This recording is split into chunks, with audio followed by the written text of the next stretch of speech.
नमस्ते, मैं अभिनय आकाश और आप देखना शुरू कर चुके हैं प्रभा साक्षी का खास कार्यक्रम मोस्ट रिलायबल इन्फॉर्मेशन यानी MRI। युद्ध की क्या परिभाषा हो सकती है? इंसान को इंसान से बेपनाह नफरत सिखाने की पाठशाला, मानवता को दुत्कारने का खुला निरंकुश मंच। कितना अच्छा होता कि काश दुनिया के तमाम बड़े झगड़े प्रेम से सुलझाए जा सकते, तब दुनिया को बेमतलब खून खराबे की जरूरत ही नहीं होती। फिर बात वहीं आ जाती है, ऐसा होता तो क्या होता। मगर ऐसा हो रहा है कि रूस और यूक्रेन का झगड़ा उस मुकाम पर पहुंच चुका है जहां से शांति की बातें बकवास लगती है।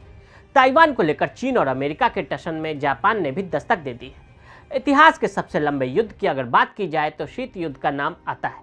हम इसे कूटनीतिक युद्ध कह सकते हैं। इसमें अप्रत्यक्ष रूप से लड़ाई लड़ी जाती है।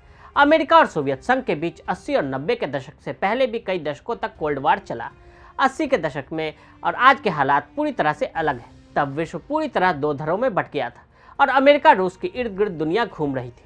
तब चीन की इतनी ताकत नहीं थी और अब कई देश के समीकरण भी पूरी तरह से बदल चुके हैं। साल 1945 का दौर, जब भीषण युद्ध की त्रासदी के बाद द्वितीय विश्व युद्ध समाप्ति की ओर बढ़ रहा था। क्रीमिया शहर में 3 देशों के नेता Franklin D Roosevelt, Winston Churchill और जोसेफ स्टालिन इकट्ठा होते हैं। मकसद यूरोप का पुनर्गठन। याल्टा सम्मेलन, जिसे 4 से 11 फरवरी 1945 तक आयोजित किया गया और तीनों नेताओं ने इसमें शिरकत की। सम्मेलन का उद्देश्य एक युद्ध शांति को आकार देना था, जो न केवल एक सामूहिक सुरक्षा आदेश का प्रतिनिधित्व करता बल्कि नाजी यूरोप के मुक्त लोगों को आत्मनिर्भरता देने की योजना थी। बैठक मुख्य रूप से युद्ध से टूटे यूरोप के राष्ट्रों की पुनर्स्थापना पर चर्चा करने के लिए थी, लेकिन इसने विश्व को अमेरिका और सोवियत जैसे 2 धड़ों में विभाजित कर दिया। जर्मनी 4 हिस्सों में बट गया। इन पर अमेरिका, ब्रिटेन, फ्रांस, रूस का कब्जा था। 4 सालों के बाद विभाजन की ये रेखा और गहरी होती गई। कई खेमे बट गए। संयुक्त राष्ट्र संघ के चार्टर के अनुच्छेद 15 में क्षेत्रीय संगठनों के प्रावधानों के अधीन उत्तर अटलांटिक संधि पर 12 देशों ने हस्ताक्षर किए। ये देश France, Belgium, Luxembourg, Britain, Netherland, Canada, Denmark, Iceland, Italy, Norway, पुर्तगाल, संयुक्त राज्य अमेरिका थे। अमेरिका ने सोवियत के खिलाफ इतना बड़ा गठबंधन बना लिया, तो ऐसे में रूस क्या कर रहा था? उसने 1955 में वार्सा पैक्ट की स्थापना की। ये कम्युनिस्ट देशों का साझा सुरक्षा संगठन था। यह समझौता अल्बेनिया 1968 तक, बुल्गारिया, चेकोस्लोवाकिया, पूर्वी जर्मनी, हंगरी, पोलैंड, रोमानिया और सोवियत संघ के बीच हुआ। साल 1961 के बाद 40 से भी ज़्यादा देश अमेरिका के खेमे में चले गए।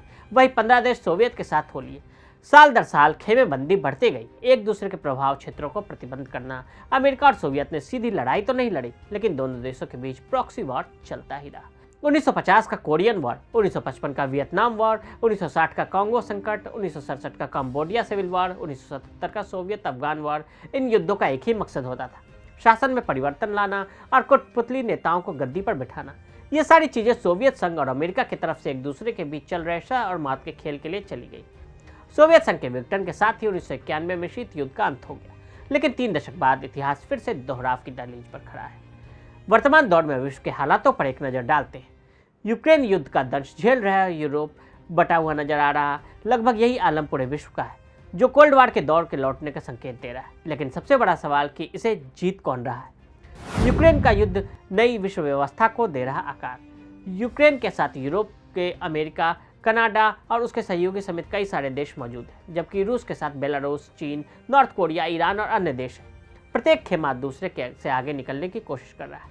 दोनों देशों के नेता विभिन्न देशों की यात्रा कर रहे हैं और नए देश को अपने धड़े में शामिल करने की कोशिश में लगे हैं। मई के महीने में अमेरिका के राष्ट्रपति जो बाइडेन क्वाड समिट में हिस्सा लेने के लिए टोक्यो पहुंचे। इसी महीने रूस के विदेश मंत्री लावरोव GCC समिट में हिस्सा लेने के लिए रियाद के दौरे पर गए। जुलाई के महीने में बाइडेन ने सऊदी अरब और इसराइल का दौरा किया, तो एक हफ्ते बाद ही पुतिन नई आर्थिक साझेदारी का इरादा लिए ईरान पहुंच गए। एक दूसरे से आगे निकलने की होड़ वाली यात्राओं की फहरिस्त काफी लंबी है। जुलाई अगस्त में रूस के विदेश मंत्री सर्गेई लावरोव वियतनाम और म्यांमार में थे। वही US secretary of state Antony Blinken Cambodia और फिलीपींस का दौरा कर रहे थे। जिसके बाद दोनों देशों के नेताओं की जोर आजमाइश अफ्रीकी देशों के बीच भी दिखी। लावरोव 4 अफ्रीकी देशों Egypt, Ethiopia, Uganda, Republic of Congo को साधने की कोशिश में लगे थे। इधर ठीक एक दिन बाद ही Blinken South Africa, Rwanda, Democratic Republic of Congo पहुंच गए। यूरोपीय देशों के नेताओं के ये दौरे नए शक्ति परीक्षण की मानगी नहीं तो और क्या है। इसलिए इसे कोल्ड वार 2.0 कहा जा रहा है। ये भी साफ है कि अमेरिका इसे जीतने तो कतई नहीं जा रहा। अमेरिका की चमक फीकी पड़ती जा रही है। कई देश अमेरिका के साथ होने में हिचकिचा रहे हैं, तो कई सीधे सीधे इनकार करते नजर आ रहे हैं।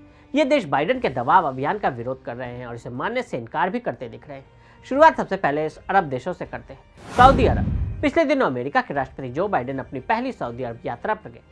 सऊदी अरब मिडिल ईस्ट का वो देश है जो हमेशा से अमेरिका की विदेश नीति का अहम हिस्सा रहा, लेकिन बाइडेन की यात्रा पूरी तरह से नाकाम साबित हुई। बाइडेन ने पहले तो फिस्ट बम्प के साथ उनका अभिवादन किया और फिर वो 1-to-1 मीटिंग में MBS के सामने दबाव में नजर आए। सऊदी अरब के क्राउन प्रिंस मोहम्मद बिन सलमान, जिन्हें लोग MBS के नाम से भी जानते हैं, उन्होंने तेल के उत्पादन बढ़ाने पर कोई गारंटी दी और न ही रूस और चीन के खिलाफ कड़ा रुख अख्तियार करने का मन बनाया।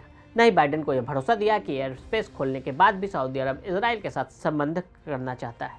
तेल निर्यातक देशों के संगठन ओपेक और उसके सहयोगी देशों ने सितंबर में उत्पादन पिछले महीने की तुलना में धीमी गति से बढ़ाने का फैसला किया। इतना ही नहीं, ओपेक के महासचिव ने कहा कि ओपेक प्लस में रूस की सदस्यता समझौते की सफलता के लिए भी महत्वपूर्ण है। इसी समय एक और महत्वपूर्ण घटनाक्रम घटित हुआ। सऊदी अरबपति प्रिंस अल-वलीद बिन तलाल ने 3 रूसी तेल कंपनियों गैज़प्रोम, रोसनेट और ल्यूकोइल में 500 मिलियन से अधिक का निवेश कर दिया। अफ्रीका, अमेरिका की तरफ से कहा गया कि वो अपने कदम के लिए स्वतंत्र है, वहीं दूसरी तरफ आदेश देने की मुद्रा में भी नजर आया जब उसने रूस से तेल खरीदने को लेकर अमेरिकी प्रतिबंधों का सम्मान करने की बात करते हुए चेतावनी का लहजा अपनाया। लेकिन वहीं अमेरिका यूरोप को उसी नियम को तोड़ने की छूट भी देता दिखा और रूस से गैस खरीदना जारी रखा। अफ्रीकी देशों ने इसे पाखंड करार दिया। साउथ अफ्रीका ने पिछले हफ्ते इसे लेकर बयान देते हुए कहा कि अगर कुछ देश रूस यूक्रेन युद्ध के पक्ष लेने के लिए दबाव डालते हैं तो दक्षिण अफ्रीका को धमकाया नहीं जा सकता। अंतर्राष्ट्रीय संबंध और सहकारिता मंत्री नलिनी पंडोर ने कहा कि रूस यूक्रेन युद्ध में देशों को पक्ष लेने के लिए धमकाने का प्रयास अस्वीकार्य है। कुछ इस तरह का अंदाज रवांडा का भी देखने को मिला। उसने अमेरिका को उसकी संप्रभुता का सम्मान करने की बात कही। जून के महीने में ही अफ्रीकन यूनियन के हेड रूसी राष्ट्रपति पुतिन के साथ सूची शहर में एक मुलाकात करते हुए रूस के साथ अफ्रीकी देशों के संबंधों की प्रशंसा करते दिखे। अप्रैल के महीने में संयुक्त राष्ट्र महासभा में रूस को UNHRC से बाहर करने के लिए वोटिंग हुई, जिसमें 54 में से केवल 10 अफ्रीकी देशों ने इस प्रस्ताव का समर्थन किया। 9 देशों ने विरोध में वोट किया, जबकि 35 देशों ने वोटिंग में हिस्सा ही नहीं लिया। लेकिन ये कोई पहला मौका नहीं था। मार्च के महीने में संयुक्त राष्ट्र महासभा में यूक्रेन से रूस की सैन्य कार्रवाई को समाप्त करने को लेकर वोटिंग हुई। 17 अफ्रीकी देशों ने वोटिंग प्रक्रिया में हिस्सा नहीं लिया। अफ्रीकी देश भी अब अपनी प्यादे और वैश्विक संघर्ष वाली स्थिति से उब चुके हैं।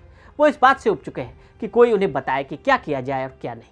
1960 का कांगो संकट, 1966 का नामीबिया वार ऑफ इंडिपेंडेंस, 1975 का एंग्लोन वार, 1977 का इथियोपिया वार, ये सभी अमेरिका और सोवियत के बीच के कोल्ड वार का ही परिणाम है। कैपिटलिज्म और कम्युनिज्म के बीच की लड़ाई की कीमत लाखों अफ्रीकी नागरिकों ने अपनी जान देकर कर चुकाई।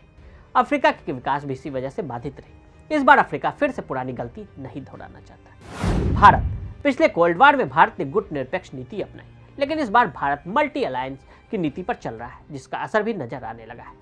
मेक्सिको के राष्ट्रपति लोपेज अब्राडोर ने विश्व शांति के लिए एक बड़ी पहल करने का प्रस्ताव दिया। लोपेज चाहते हैं कि एक पंचवर्षीय शांति समझौते को लागू करने के लिए एक पैनल बनाया जाए और इस पैनल की अगुवाई भारत के प्रधानमंत्री नरेंद्र मोदी करें। राष्ट्रपति का सुझाव है कि इस पैनल में पोप फ्रांसिस और संयुक्त राष्ट्र के महासचिव एंटोनियो गुटेरेस को भी सदस्य के रूप में शामिल किया जाए। संदेश एकदम सीधा और साफ है। ये 20वीं सदी नहीं है और वक्त काफी बदल चुका है। अमेरिका किसी भी देश को अब साथ देने के लिए ब्लैकमेल नहीं कर सकता। तो आज हमने आपको कोल्ड वार 2 की शुरुआत और नई विश्व व्यवस्था के बनने के बारे में बताया।